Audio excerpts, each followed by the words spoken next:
Well, welcome to the third installment of X and Omar's, the 2019 season, the Tank for Tua season. We've been here all year, since January, telling you what was going to come, what was in store. Nobody expected it to be this bad. Even the Dolphins didn't expect it. Right up to the edge of the season, I was being told and yelled at, we're going to be competitive. Why do you keep saying we're going to be 0-16?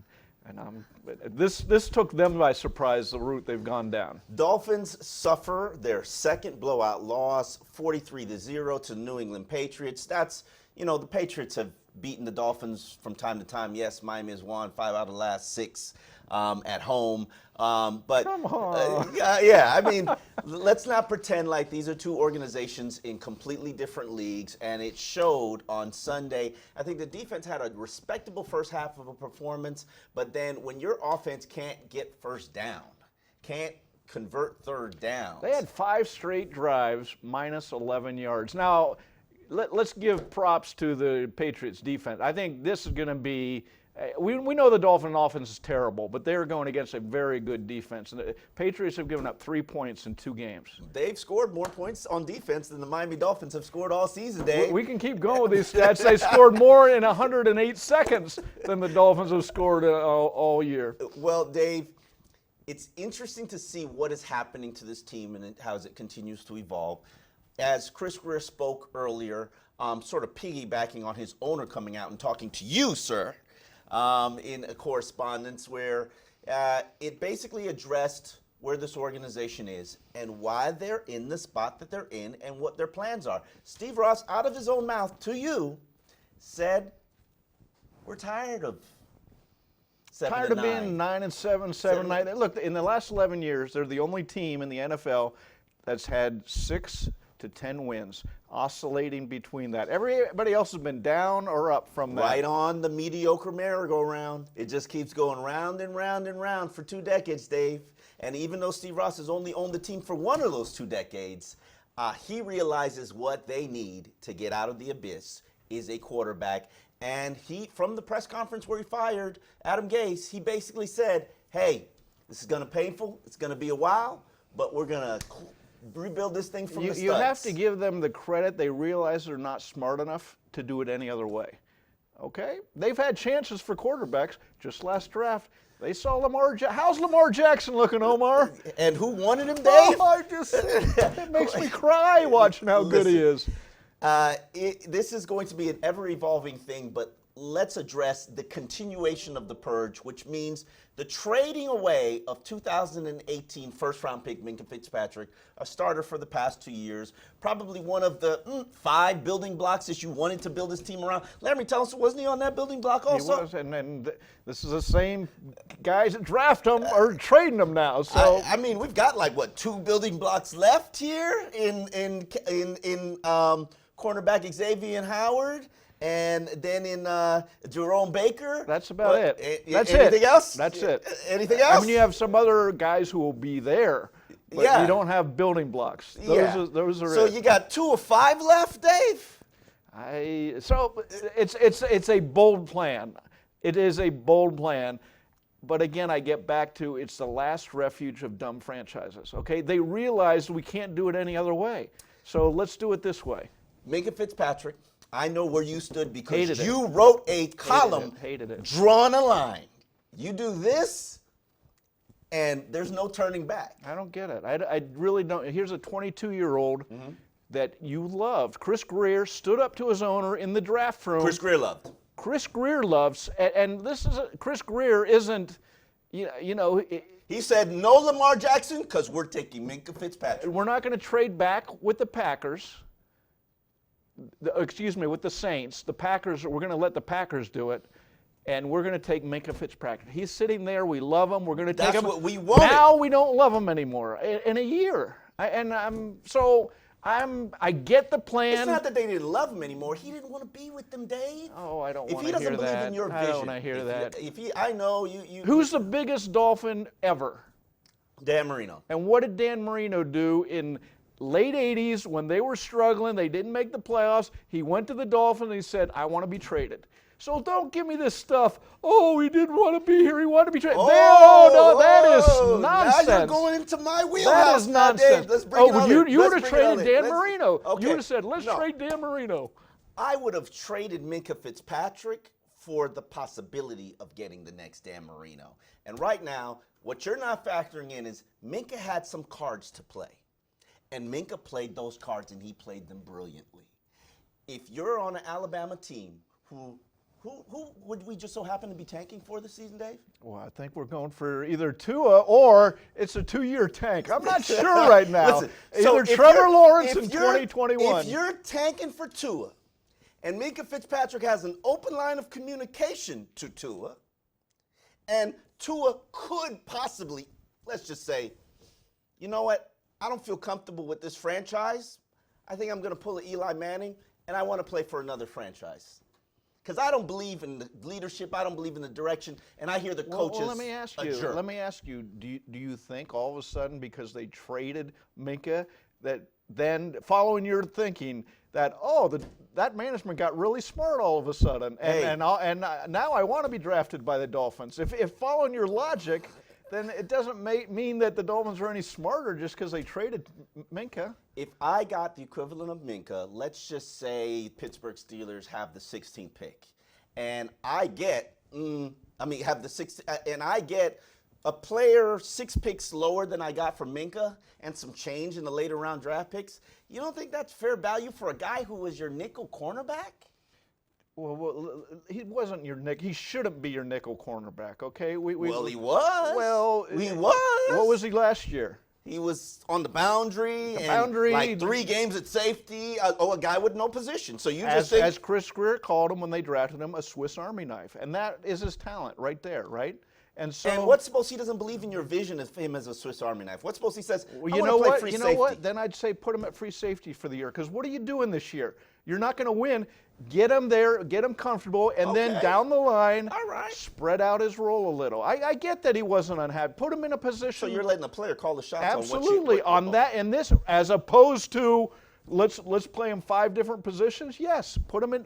What's this year about, Omar? Developing players. This year's about tanking for Tua and getting the quarterback, Dave. That's true. Let's go to our first question, which comes from Vince Herrera, one of my favorite artists. I have 2 Vince pieces in my home. We know there's a lack of talent, which make evaluating things difficult. At what point can we decide if the coaches are purposely putting players out of position or if it's incompetence? I'm not going down that road. I mean, we're 2 games in. But they are a new coaching staff trying to find players, trying to see what players can do. So that gives you a green light to call a very vanilla game plan? I tell you what, I'm giving these coaches wide latitude. I've said this. I'm not going to be on their case this year because they have been handed a no-win situation. How do they keep this from being a clown show?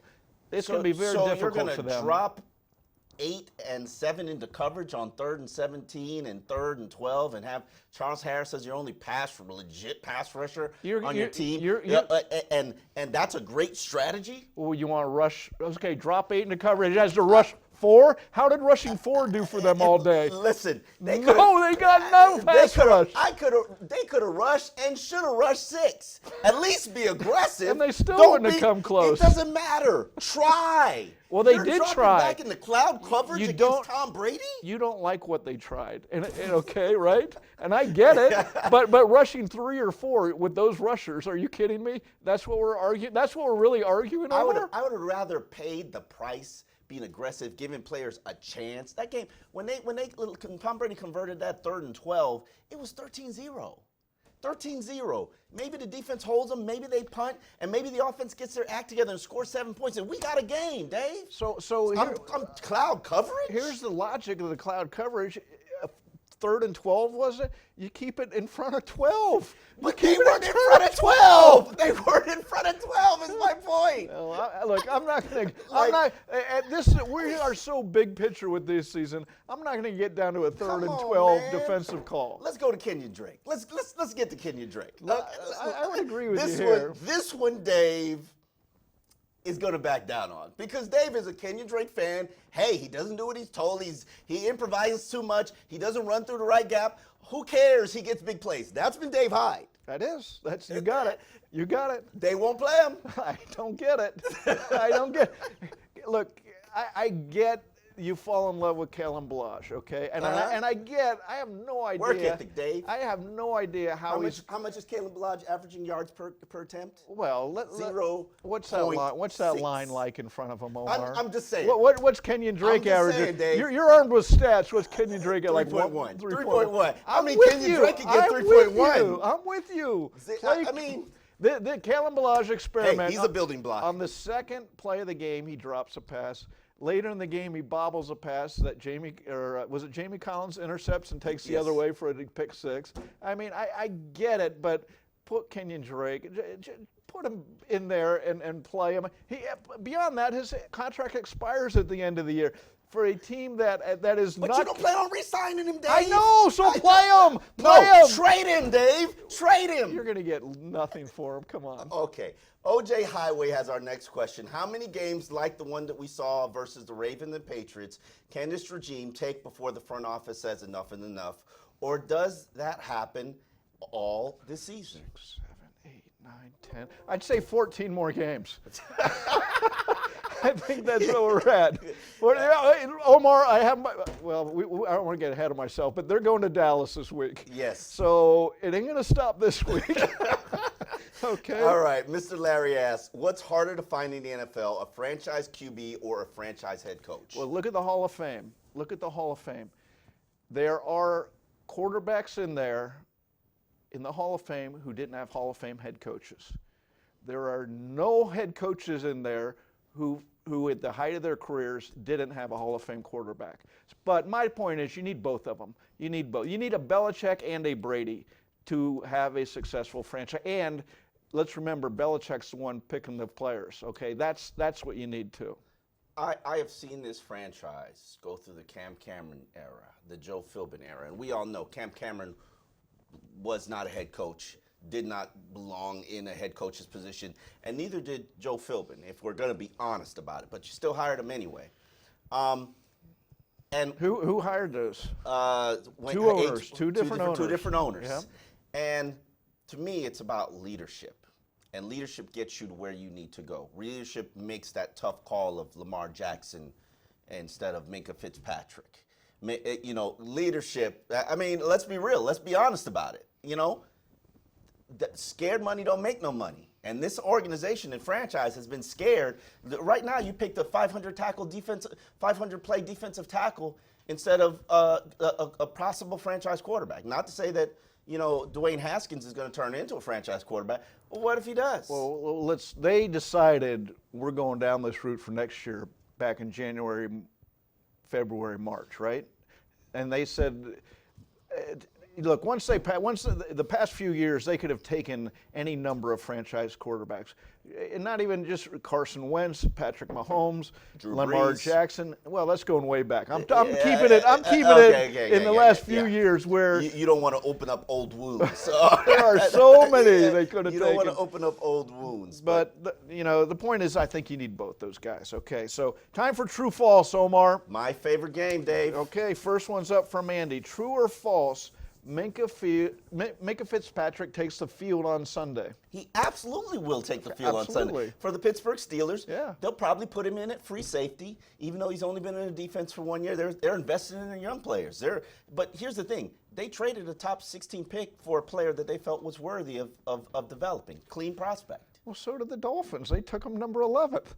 So let's not pretend he's not a talent and a good talent. The interesting part of the trade from Pittsburgh's side to me is they must think Mason Rudolph is a very good quarterback. Absolutely. Otherwise, they wouldn't have tried to save this season. Absolutely. Jabari Morris asked, true or false, tanking this season will destroy the locker room. Well, I mean, we're past that, aren't we? Are we past that? I mean, what locker room? To me, what locker room? There's going to be like 15 people left over from this year's team that returns to the next year's locker room. There won't be a, quote, mutiny because so many guys. And you'll see those players playing. So many guys are happy to have an NFL career. They know if they didn't hook on here, and there were 13 of them picked up the waiver wire, and since then they brought in, 5 more offensive linemen? Yeah. So we're approaching a large segment of the Dolphin roster that is just delighted to have an NFL career, okay? And from those guys, Dave, you're going to find a team of guys who don't quit, are resilient, and they're fighters. They're not quitters, Dave. That's what you want to identify, isn't it, Dave? Look. Where do we had a question of leadership, okay, and maybe before, and Brian Flores is a leader. Okay. He is a strong personality, and he Okay. was hired not as because he's defensive X's and O's and all this. They saw him as a hired 'cause leader. he was tough enough So to we're endure gonna this. Well, I don't know if anybody's tough enough to endure this. This will bring careers to knees, especially people who have to suffer the pain day to day. Brian Flores is going to take the brunt of this. Definitely. Next question comes from Will. Will the Dolphins rush for over 500 yards total this year? For under.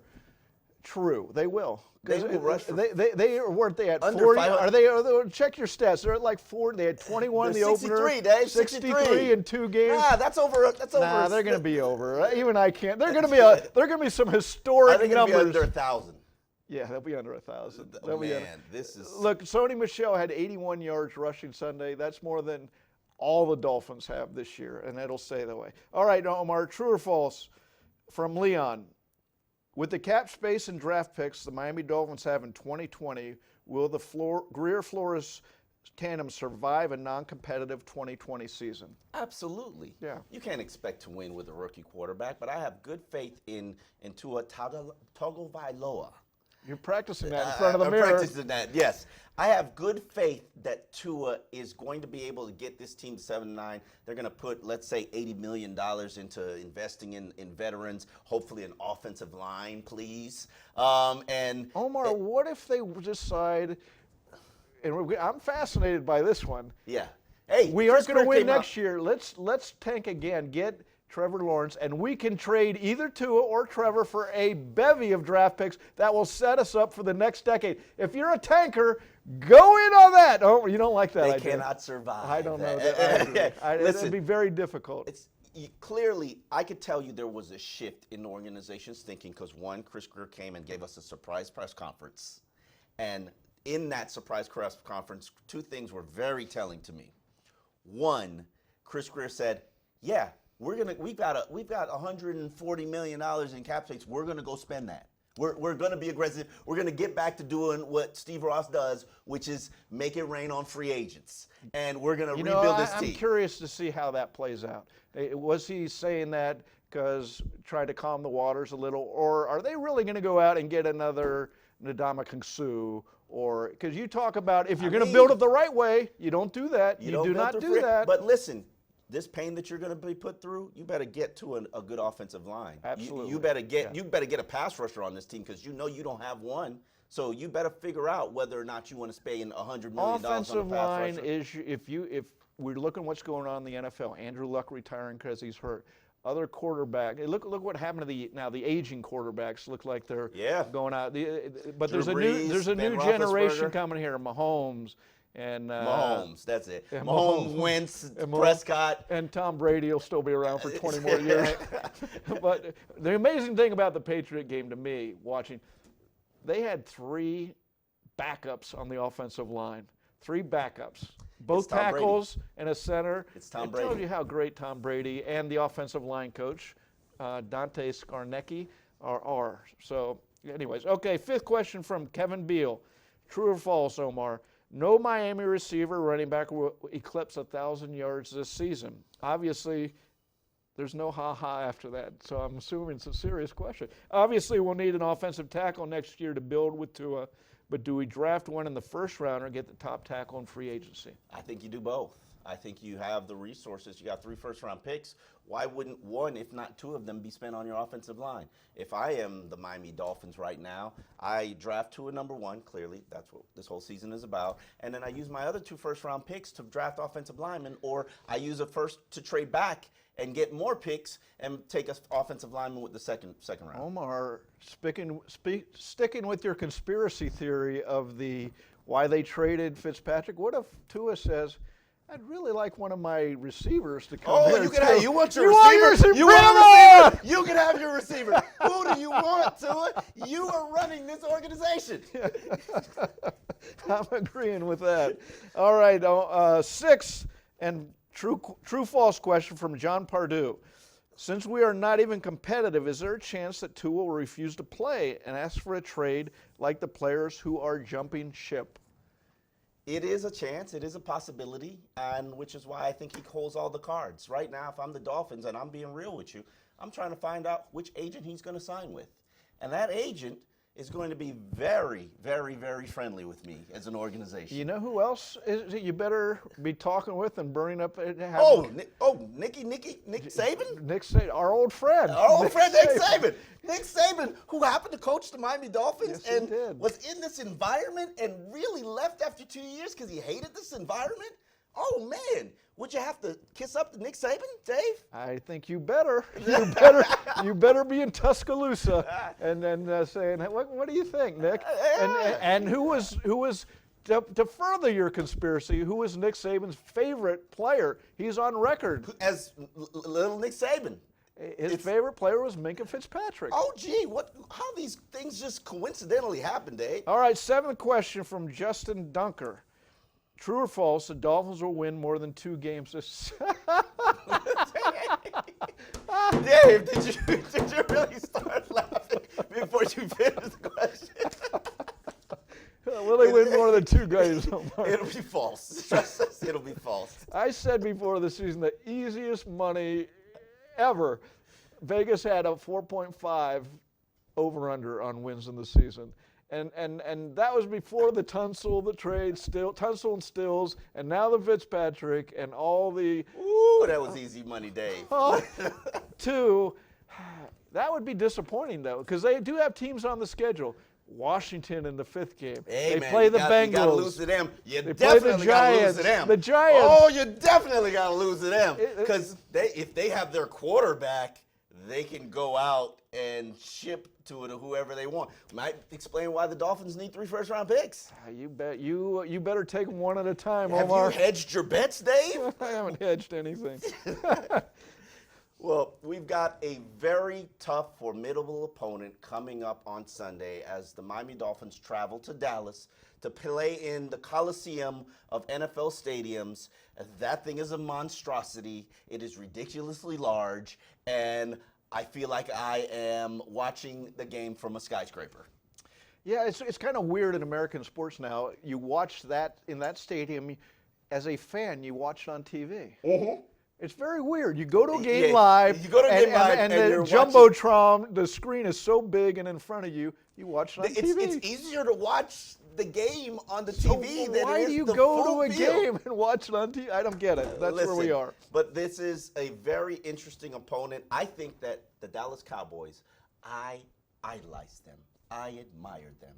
They are built the right way. People joked about Jerry Jones and how, an owner shouldn't be running a franchise. And yeah, Jerry has... Wait. 25, where are we, 25 years and they haven't won a playoff game? Is that where we're at? And you love Jerry Jones, how he's built? I love this team, how it's built. Well, you got pass rushers, multiple. You got linebackers, multiple. You know, they're one of their best linebackers, Sean Lee. He comes off the field on 3rd downs. Omar, 25 years, you better hit on a good team once Offensive in a while. line, Don't it's give a me brick any, wall. Don't build up It's a Jerry brick Jones. wall. Listen. Yeah, and why can't they play their skill players? Best running back in the NFL. Why can't they play? They paid their skill players. They him. just didn't pay Dak Prescott, which gets us to our next question from Luke Fader. How can the Dolphins prevent Dak Prescott from having a perfect passer rating in Week 3? That's where we are, from having a perfect passer rating. Lamar Jackson had a perfect passer rating, Dave. I don't think Dak Prescott can have a perfect. I don't think he's good enough. Really? Yes. I'm not a Dak. Put a dollar figure on Dak Prescott. I mean, what contract-wise? Yeah. I wouldn't re-sign him. What? I mean, unless it's for. What? I don't think. Is he a franchise quarterback? Yeah. He's got better. Is Carson Wentz a franchise quarterback? Yes. Oh, yes. Okay. Dak Prescott's numbers are better than Carson Wentz. Well, who has a better offense around him? You just said they got the greatest offensive line. They got the greatest running back. They got. How many franchise quarterbacks are there, Omar? And who built that team, Dave? 25 years. Jerry Jones. He finally Put has some one respect team. on Jerry's name. No, he got rid of the great coach who built him a Super Bowl. Listen, and he got back to the Super Bowl without that great coach, didn't he? I think it's a far seriously in the NFL that all these media people kiss Jerry Jones' butt. He hasn't done anything. Jerry's a cool dude, bro. Jerry's a cool dude. There you go. That's what it's about. He's a cool dude. I like okay. Everybody wants to get on the bus. I don't. Jerry Nowitzki asks, should Miami fully commit to this rebuild and just start Rosen to see what they might have in him? Well, let's start here. They have fully committed to this rebuild. Okay, you cannot commit any more. I don't think. Would they trade Xavier Howard? I mean, you can't really. Oh yeah, you can. Some team offers up 2 first-round picks for Xavier Howard. Do the deal. But that's not a commitment. That's something more presented. They are committed fully. They are committed You fully. can get deeper, Dave. You can get deeper. They could get worse, but you could get deeper. Their commitment can't be any. Would you take 2 first-round picks for Xavier Howard right now? Absolutely, absolutely. And you know why? He's the guy I would have traded last March, not Laramie Tunsil, not Micah Fitzpatrick, because of his age, not talent or anything. If you're building 3 years from now, you're going to be contending 4 years from now, and they pushed it back a year with these trades. Okay, 4 years from now, you're going to be contending. You hope 3. Okay, 3. I'll give you say in. I mean, come on, you got to let Tua get some experience, Dave.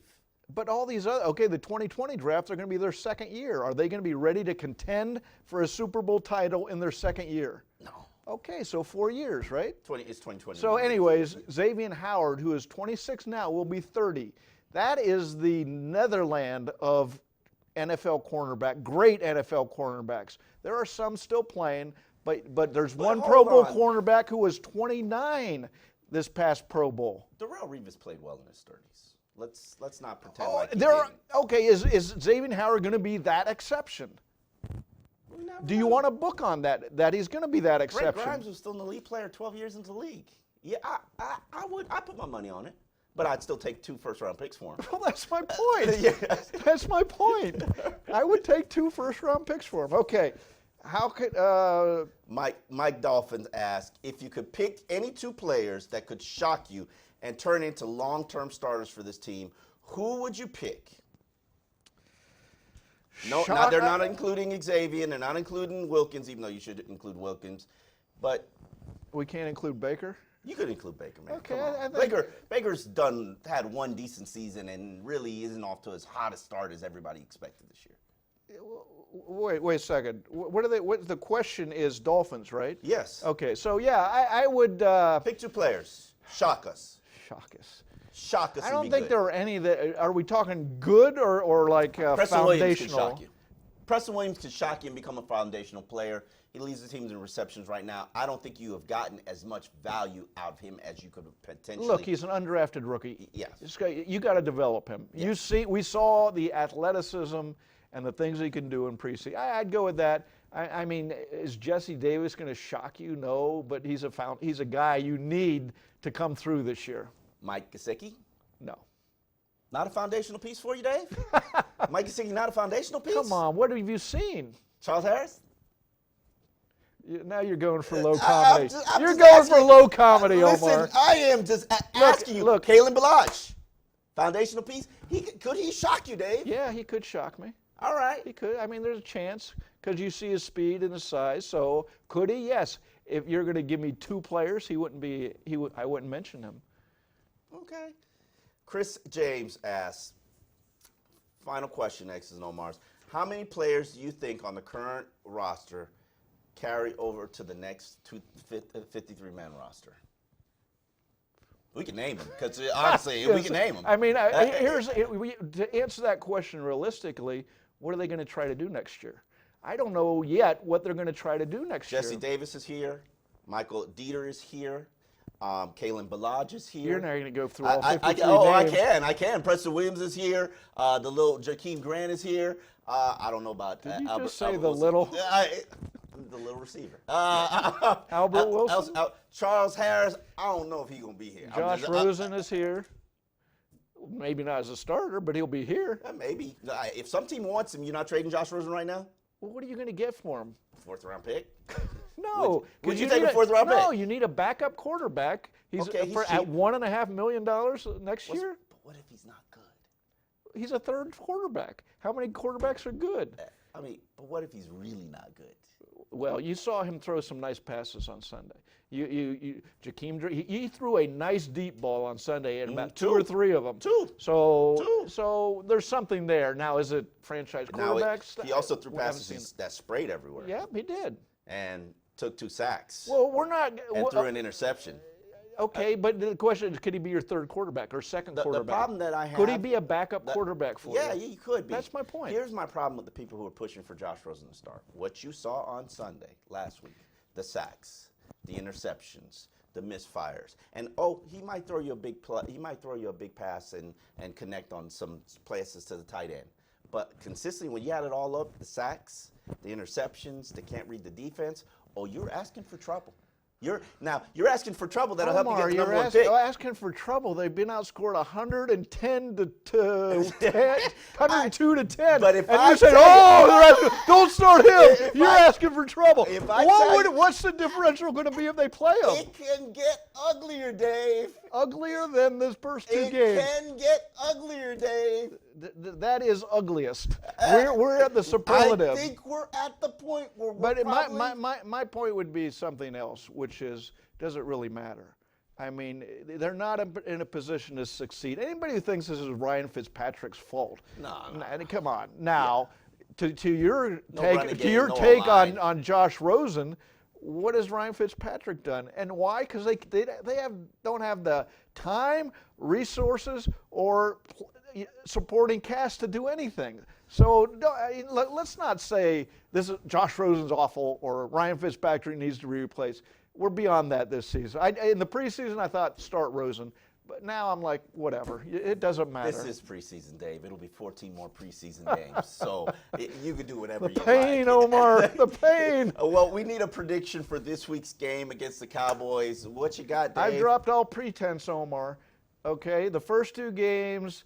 I had to. This was the first man who said they could go 0-16 on this show. I said 2 weeks they would. ago. They would. No, yeah. He didn't say they could. He said they would go 0-16. Okay, so I looked at him like, what? Come on, they're going to be bad. Not that bad. And the first 2 games, I gave legitimate NFL scores. And I'm done. I'm done. Dropped all. It'll be Cowboys 52, Dolphins 3, and I feel I'm optimistic giving them 3. I'm seriously. How are they going to score? I'm gonna go with a 32 victory, 32-10. Dolphins can score 10 points, man. They can get into the end zone once and kick a field goal. They can do that. They could. They could. I'm not predicting them to, but they could. They're on the road for the first time.